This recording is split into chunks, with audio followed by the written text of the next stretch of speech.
जानिए हृदय परिवर्तन कैसे होता है। तिरुवल्लुवर नाम के एक संत थे जो कबीरदास की तरह तानाबूनी करते थे। उस कार्य में उनकी पत्नी तथा बच्चे भी उनकी मदद करते थे। इस तरह से रोज 2 साड़ियाँ तैयार हो जाती थी। उस समय में एक साड़ी 2 रुपये की बिकती थी।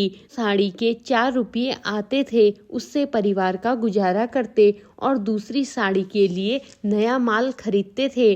धीरे धीरे संत का प्रभाव इतना बढ़ गया कि गांव के लोग प्रतिदिन सुबह उनके घर आकर कीर्तन करने लगे। शाम को भी जब संत साड़ी बेचकर आते तब भी लोग सत्संग सुनने के लिए आकर बैठ जाते थे। इस तरह पूरे गांव में उनकी प्रसिद्धि फैल गई। प्रकृति का तो यही सिद्धांत है कि जिसका यश होता है उसकी निंदा भी शुरू हो जाती है। गांव के लोगों ने वहां के बड़े सेठ से कहा, अपने गांव में तिरुवल्लुवर नाम के एक अच्छे संत हैं, उनके यहाँ हम लोग सत्संग सुनने जाते हैं। आप भी उनके दर्शन एवं सत्संग का लाभ लेने जाइए कभी। अहंकारी सेठ ने कहा, वे हमसे बड़े थोड़ी हैं, ही हम नहीं आ पाएंगे। लोगों के चले जाने पर सेठ ने अपने पुत्र से कहा, कुछ भी करके तिरुवल्लुवर की यश कीर्ति को धूल में मिलाना पड़ेगा। पुत्र ने कहा, पिताजी आप चिंता न करें, मैं कुछ युक्ति करता हूँ जिससे वह क्रोधित हो जाएंगे। उसके बाद हम प्रचार करने देंगे कि यह क्रोधी है, कामी है, लोभी है।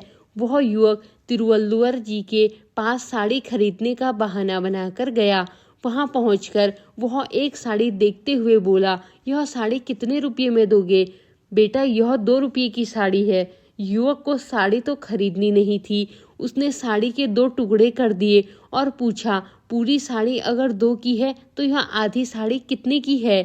संत तिरुवल्लुवर समझ गए कि यह मुझे सताने के लिए आया हुआ है। उन्होंने बड़ी शांति से कहा, आधी साड़ी 1 रुपये की होगी। युवक ने साड़ी के 4 टुकड़े करते हुए कहा, यह चौथाई टुकड़ा कितने का हुआ? 98 पैसे का। फिर उन चारों टुकड़ों के 8 टुकड़े करके उसने 1 टुकड़े का दाम पूछा तो संत ने बड़ी शांति से जवाब दिया, 54 1/4 रुपया। इस प्रकार वह टुकड़े करता चला गया और संत जी जवाब देते गए। आखिर में उसने साड़ी के 64 टुकड़े कर दिए जो किसी काम के ना रहे। फिर बोला, यह टुकड़े मेरे किसी काम के नहीं है, मुझे नहीं चाहिए। संत ने कहा, नहीं चाहिए तो कोई बात नहीं। युवक ने देखा कि अभी तक इनके चेहरे पर सिकन की एक रेखा भी नहीं आई। कितना धैर्य है। वह घर जाने लगा, किंतु अंतर्यामी परमात्मा ने उसे भीतर से धिक्कारा कि तू पाप किया है।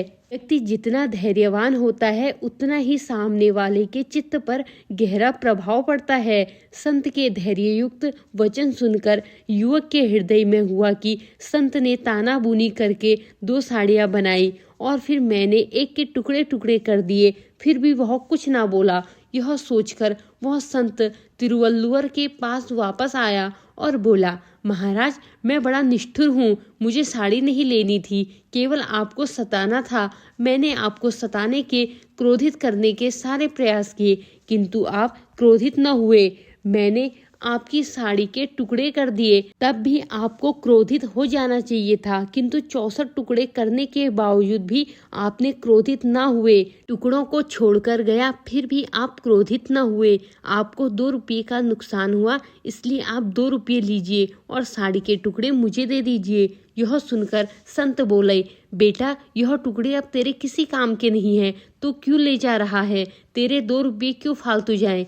महाराज टुकड़े मेरे कोई काम नहीं आएंगे, किंतु मैं आपकी साड़ी की कीमत दे रहा हूँ ताकि आपको 2 रुपये का घाटा पूरा हो जाए। मेरे पैसों की कोई कमी नहीं है। युवक बोला, तेरे पास 2 रुपये फालतू है तो तू मुझे दे रहा है, पर इस साड़ी के पीछे कितने लोगों ने परिश्रम किया है। किसान ने कपास उगाई होगी, रुई निकालने वालों ने रुई निकाली होगी, पूनी बनाने वालों ने पूनी बनाई होगी, सूत काटने वालों ने सूत काटा होगा। उसके बाद मेरी पत्नी और पुत्रों ने मिलकर साड़ी को तैयार किया और तुमने उसके टुकड़े टुकड़े कर दिए। साड़ी बनाने का परिश्रम तो तब सार्थक होता जब वह किसी के उपयोग में आती। अब यह साड़ी किसी के काम तो आएगी नहीं, इसलिए यह 2 रुपये तू ही ले जा बेटा। तिरुवल्लुवर जी धीरज और प्रेम प्रेम से उसे बेटा कहकर संबोधित किए जा रहे थे और उसका हृदय परिवर्तन होता जा रहा था। आखिर वह संत के श्री चरणों में गिर पड़ा और बोला,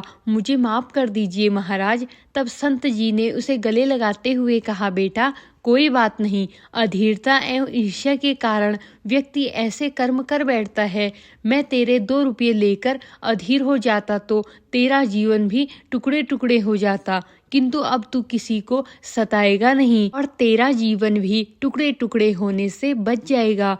कितना गजब का धैर्य था संत तिरुवल्लुवर में। धीरजवान पुरुष दुख के समय धैर्य धारण कर लेते हैं और दूसरों को भी दुख से बचा लेते हैं, जबकि अधीर व्यक्ति स्वयं तो परेशान होता ही है, साथ ही दूसरों को भी परेशान कर देता है। इसलिए कहते हैं कि संत मिलन को जाइए तजी मोह माया अभिमान, जो जो पग आगे बढ़े कोटिन यज्ञ समान। धन्यवाद दोस्तों।